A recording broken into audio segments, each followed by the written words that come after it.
Welcome to Navis kitchen. నేను మీ నవనీత. అమ్మవారికి ఎంతో ఇష్టమైన పరమాన్నం పాలు విరగకుండా చాలా టేస్టీగా తక్కువ సమయంలో కుక్కర్లో ఎలా చేసుకోవాలో చూద్దాం. కొంతమందికి పాలు విరిగిపోతూ ఉంటాయి కదా, అలా విరిగిపోకుండా చాలా తక్కువ సమయంలోనే చేసుకోవచ్చు. అది ఎలానో నేను చూపిస్తాను.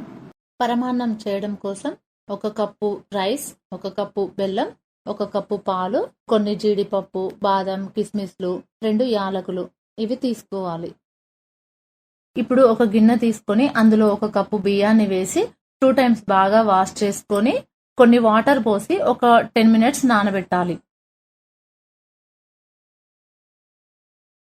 ఇప్పుడు ఒక కుక్కర్ తీసుకొని మనం నానబెట్టుకున్న బియ్యాన్ని వాటర్ వంపేసేసి ఆ బియ్యాన్ని అందులో వేసుకొని మనం 1 కప్పు రైస్ తీసుకున్నాం కదా, దానికి 3 కప్పుల వాటర్ పోసుకోవాలి.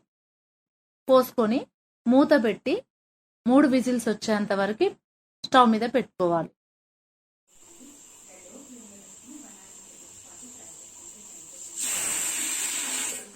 3 విజిల్స్ వచ్చాయండి. ఇప్పుడు నేను స్టవ్ ఆఫ్ చేసుకున్నాను. ఇప్పుడు దీన్ని కొంచెం చల్లారేంత వరకు పక్కకు పెట్టేసుకుందాం. ఇప్పుడు కుక్కర్ మూత తీసి చూద్దాం. అన్నం బాగా మంచిగా ఉడికింది. ఈ విధంగా ఉడకాలి. తర్వాత స్టవ్ ఆన్ చేసుకొని మళ్ళీ కుక్కర్ని పెట్టి అందులో తురిమి పెట్టుకున్న బెల్లాన్ని వేసి ఆ బెల్లం పూర్తిగా కరిగిపోయేంత వరకు ఇలా మంచిగా కలుపుకోవాలి. ఇలా మంచిగా కరిగిపోయాక బెల్లాన్ని ఒక 2 నిమిషాలు మంచిగా కలపాలి. కలిపాక ఇలా పూర్తిగా బెల్లం కరిగిపోతుంది.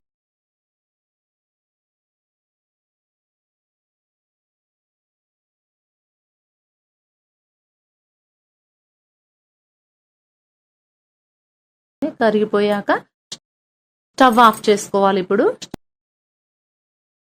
స్టవ్ ఆఫ్ చేసుకొని మనం కాచి చల్లార్చుకున్న పాలు ఉన్నాయి కదా, 1 కప్పు పాలు, ఆ పాలని ఇందులో పోసుకోవాలి. ఇప్పుడు మనం స్టవ్ ఆఫ్ చేసుకొని ఈ పాలు పోసుకోవాలి, లేదంటే పాలు విరిగిపోతాయి. స్టవ్ ఎప్పుడైనా పాలు వేసేటప్పుడు స్టవ్ ఆఫ్ చేసుకోవాలి. ఇలా స్టవ్ ఆఫ్ చేసుకొని పాలు పోసి స్లోగా కలుపుకోవాలి. స్లోగా పాలు అంతా అన్నంలోకి మిక్స్ అయిపోయాక ఇప్పుడు మనం స్టవ్ ఆన్ చేసుకొని సిమ్లో పెట్టేసుకొని 1 నిమిషం పాలల్లో అన్నం ఉడికేదాకా ఉంచాలి. ఇలా మంచిగా కలిసిపోయి అన్నం ఉడికాక ఇప్పుడు స్టవ్ ఆఫ్ చేసుకోవాలి.